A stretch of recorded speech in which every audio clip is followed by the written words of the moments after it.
Avant de commencer, abonne-toi si tu veux découvrir des vérités profondes sur la vie, la foi et l'éternité. Ce que tu vas entendre aujourd'hui pourrait transformer ta vision du ciel pour toujours. Imagine un lieu sans douleur, sans larmes, sans maladie. Un endroit où la peine n'est pas un simple concept, mais une réalité vivante. Le ciel, tel que décrit dans la Bible, dépasse toutes nos attentes humaines. Pourtant, il y a des vérités sur cet endroit glorieux que peu de personnes prennent le temps d'explorer vraiment. Le ciel, c'est plus qu'un lieu. C'est une promesse. C'est la demeure préparée par Dieu lui-même pour ceux qui l'aiment. Jésus a dit dans Jean 14:2, « Il y a plusieurs demeures dans la maison de mon Père. Si cela n'était pas, je vous l'aurais dit. Je vais vous préparer une place. » Ce n'est pas une métaphore. Il s'agit d'un lieu réel, tangible, où l'âme est en communion parfaite avec Dieu. Mais attention, le ciel n'est pas une récompense pour ceux qui vivent à peu près bien. Ce n'est pas non plus une échappatoire automatique. C'est l'héritage des enfants de Dieu, ceux qui ont accepté son amour, sa grâce et qui ont marché dans l'obéissance. Beaucoup pensent que le ciel, c'est juste flotter sur un nuage avec une harpe. Mais la Bible parle d'un ciel rempli d'activités, de joie, de louanges, de restauration. Apocalypse 21:4 dit « Il essuiera toute larme de leurs yeux, et la mort ne sera plus. Il n'y aura plus ni deuil, ni cri, ni douleur, car les premières choses ont disparu. » As-tu déjà pensé à ce que ce sera de voir Dieu face à face? De voir Jésus, celui qui a donné sa vie pour toi? De retrouver ceux que tu as aimés et qui sont morts en Christ? Ce n'est pas un conte, c'est une espérance vivante. Mais voilà ce que personne ne te dit vraiment sur le ciel. Il commence dès maintenant. Pas dans l'au-delà uniquement, mais dans ton cœur, dans ta marche avec Dieu ici sur terre. Luc 17:21 le dit clairement. Le royaume de Dieu est au milieu de vous. Quand tu vis dans l'amour, dans la vérité, dans la sainteté, tu goûtes déjà à une part du ciel. La présence de Dieu n'est pas réservée à l'éternité. Elle est disponible pour toi aujourd'hui. Plus tu t'approches de lui, plus le ciel commence à se révéler à toi. Le ciel n'est pas une destination finale. C'est une relation continue avec le Créateur. Tu veux aller au ciel? Ce n'est pas une question de mérite mais de relation. Connais-tu vraiment Jésus? As-tu accepté son sacrifice? As-tu soif de sa présence? Matthieu 7:21 nous avertit. Ceux qui me disent « Seigneur, Seigneur » n'entreront pas tous dans le royaume des cieux, mais seulement celui qui fait la volonté de mon Père. Alors aujourd'hui, choisis la voie du ciel. Choisis de vivre dans l'obéissance, dans l'amour, dans la foi. Prépare ton cœur, car un jour, tu verras ce que l'œil n'a jamais vu, ce que l'oreille n'a jamais entendu, ce que l'esprit humain n'a jamais imaginé. 1 Corinthiens 2:9. Ce que personne ne te dit vraiment sur le ciel, c'est que le ciel est bien plus qu'un but. C'est un appel. Et ce Dieu qui t'aime t'invite aujourd'hui à le découvrir. Mais découvriras-tu ce ciel sans rien changer ici-bas? Beaucoup espèrent entrer dans le ciel, mais vivent comme si la terre était leur unique demeure. Pourtant, Dieu ne forcera personne à passer l'éternité avec lui, surtout ceux qui ont constamment rejeté sa voix dans cette vie. Ce que tu décides aujourd'hui aura un impact éternel. Ce monde est une préparation, une répétition générale. Ici, tu apprends à aimer, à obéir, à renoncer, à pardonner. Car dans le ciel, toutes ces choses seront parfaitement accomplies. Rien d'impur n'entrera là-haut. Apocalypse 21, verset 27 dit « Il n'entrera chez elle rien de souillé, ni personne qui se livre à l'abomination et au mensonge. Il n'entrera que ceux qui sont écrits dans le livre de vie de l'agneau. » Ce n'est pas une parole pure, c'est une parole juste. Dieu est saint, et ceux qui l'aiment doivent poursuivre la sainteté. Mais attention, la sainteté n'est pas une performance humaine, elle est le fruit d'une relation intime avec le Saint-Esprit. Tu n'as pas besoin d'être parfait selon le monde, mais authentique dans ta marche. Tu tombes, relève-toi. Tu doutes? Prie encore. Tu te sens faible? Approche-toi de Jésus, il te fortifiera. Le ciel est l'accomplissement des promesses de Dieu. Souviens-toi de cette parole. Dieu essuiera toute larme. Cela signifie qu'au ciel, toute douleur passée sera lavée par l'amour de Dieu. Aucun souvenir amer ne te poursuivra. Aucun traumatisme ne pèsera sur ton âme. Tout sera restauré, tout sera guéri. Tu ne vivras plus dans la peur, ni dans le manque, ni dans l'inquiétude. Là, tu seras pleinement toi, tel que Dieu t'a toujours voulu. Mais avant d'y arriver, tu dois apprendre à désirer le ciel plus que ce monde. Beaucoup de chrétiens veulent Jésus, mais seulement quand ça les arrange. Ils veulent les bénédictions du ciel sans en embrasser la sainteté. Ils veulent éviter l'enfer sans vivre comme des citoyens du royaume. Philippiens 3:20 dit « Mais notre cité, à nous, est dans les cieux, d'où nous attendons aussi comme sauveur le Seigneur Jésus-Christ. Tu n'es pas de ce monde, tu es en mission, ta vraie maison est ailleurs. Alors pourquoi vis-tu comme si tu allais rester ici pour toujours? Tu investis ton temps, ton énergie, tes pensées dans ce qui est passager. Tu oublies que ton âme est éternelle. Rien sur cette terre ne durera, ni ton corps, ni ta maison, ni ta carrière. Mais ton âme, elle, vivra pour toujours. Où passeras-tu l'éternité? Et surtout, avec qui?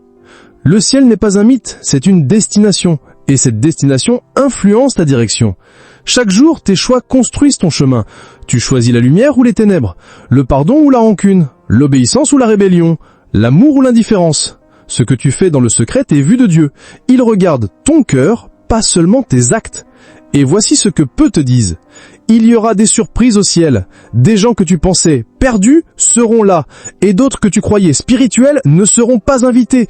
Car Dieu ne juge pas selon les apparences, mais selon la vérité. Matthieu 7, 22 et 23 est très clair. Plusieurs me diront en ce jour-là, « Seigneur, Seigneur, n'avons-nous pas prophétisé en ton nom ?» Alors je leur dirai ouvertement, « Je ne vous ai jamais connu. Retirez-vous de moi, vous qui commettez l'iniquité. » Tu peux impressionner les hommes, mais tu ne peux pas tromper Dieu. Le ciel est réservé à ceux que Dieu connaît personnellement. Alors pose-toi cette question aujourd'hui. Est-ce que Dieu me connaît? Est-ce que je vis pour lui plaire ou juste pour paraître? La religion ne suffit pas. L'apparence ne suffit pas. Ce que Dieu veut, c'est ton cœur. Un cœur brisé, sincère, transformé. Et voici une des plus grandes vérités oubliées sur le ciel. Tu n'y entreras pas seul. Tu y entreras avec les fruits que tu auras portés sur terre. Combien de vies as-tu touché? Combien de personnes as-tu aidé à rencontrer Jésus? Le ciel est aussi une récompense pour ceux qui ont servi fidèlement. Daniel 12:3 dit « Ceux qui auront été intelligents brilleront comme la splendeur du ciel, et ceux qui auront enseigné la justice à la multitude brilleront comme les étoiles à toujours et à perpétuité. » Oui, il y aura des couronnes au ciel, pas pour la célébrité ou la richesse terrestre, mais pour la fidélité, l'amour, le service. Tu veux briller dans l'éternité? Commence ici, dans l'ombre. Aime quand c'est difficile, donne quand personne ne voit, pardonne quand ça fait mal, sers sans attendre en retour. Le ciel voit tout. Un jour, tout ce que tu vis aujourd'hui prendra un sens. Chaque larme, chaque souffrance, chaque renoncement, Dieu s'en souvient, et là-haut, tu comprendras pourquoi tu as dû passer par certaines choses. Tu comprendras pourquoi Dieu a dit non, pourquoi certains retards étaient des protections, pourquoi certains silences étaient des enseignements. 2 Corinthiens 4:17 le dit ainsi, « Car nos légères afflictions du moment présent produisent pour nous, au-delà de toute mesure, un poids éternel de gloire. » Alors tiens bon, le ciel est réel, il t'attend, Jésus t'attend. Et aujourd'hui, tu peux vivre avec cette espérance vivante. Tu peux marcher avec la certitude que rien, ni la mort, ni la souffrance, ni l'épreuve, ne pourront te séparer de l'amour de Dieu. Mais souviens-toi, le ciel commence ici, dans ton cœur, quand tu choisis de vivre pour l'éternité. Alors, à quoi ressemblera exactement ce ciel promis? La Bible nous donne des images, des symboles puissants, mais ce que nous verrons dépassera toute imagination. Apocalypse 21 décrit une cité extraordinaire, aux murs de jaspe, aux fondements ornés de pierres précieuses, avec des rues en or pur comme du verre transparent. Ce n'est pas un rêve mystique, c'est une révélation divine. Mais au-delà de la beauté, ce qui rendra le ciel parfait, ce sera la présence de Dieu lui-même. Apocalypse 21, 22, 23 dit « Je ne vis point de temple dans la ville, car le Seigneur Dieu Tout-Puissant est son temple, ainsi que l'agneau. La ville n'a besoin ni du soleil, ni de la lune pour l'éclairer, car la gloire de Dieu l'éclaire, et l'agneau est son flambeau. » Oui, la lumière du ciel vient de Dieu. Tu n'auras plus besoin d'aucune source extérieure pour être comblé. Plus de vide, plus de peur, plus de recherche désespérée de sens. Tu seras pleinement connu, pleinement aimé, pleinement rassasié.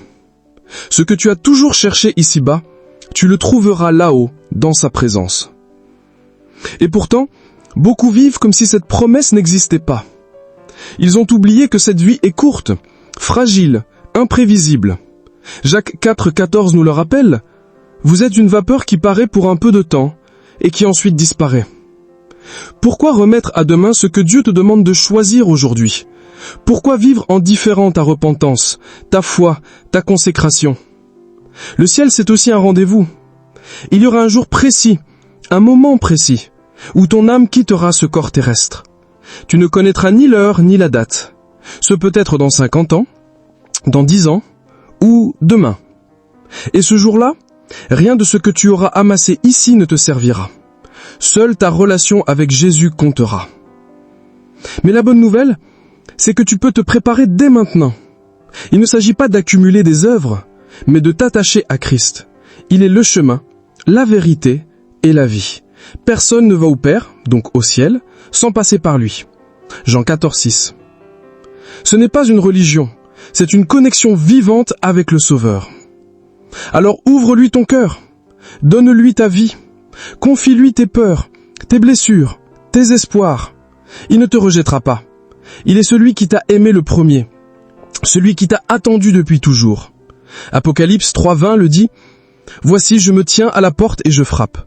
Si quelqu'un entend ma voix et ouvre la porte, j'entrerai chez lui. » Le ciel n'est pas pour plus tard, c'est pour ceux qui l'attendent maintenant.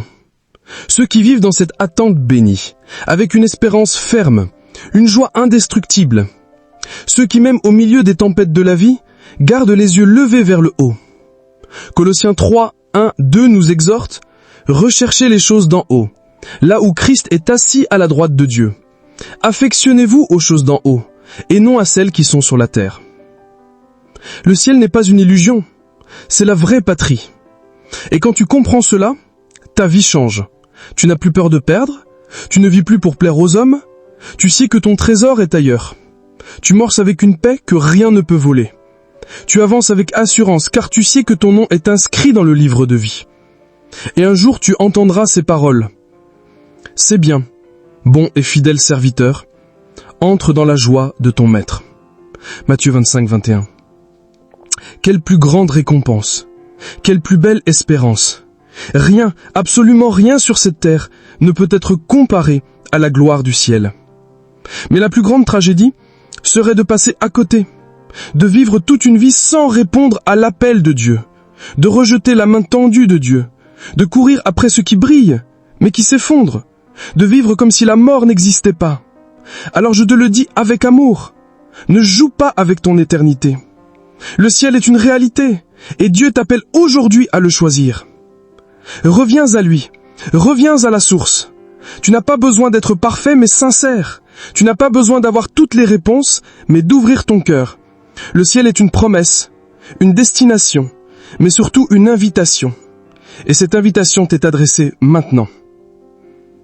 Conclusion, ce que personne ne te dit sur le ciel, c'est que Dieu le désire plus que toi. Il a tout préparé, il a payé le prix, il a ouvert la voie, il attend, il t'attend. Alors que choisiras-tu aujourd'hui? La terre ou le ciel? Le présent ou l'éternité? Fais le bon choix, car là où est ton trésor, là aussi sera ton cœur. Matthieu 6, 21. Et n'oublie pas, abonne-toi si tu veux continuer à découvrir des vérités profondes qui changent des vies. Que Dieu te bénisse et que ton cœur soit rempli de l'espérance du ciel.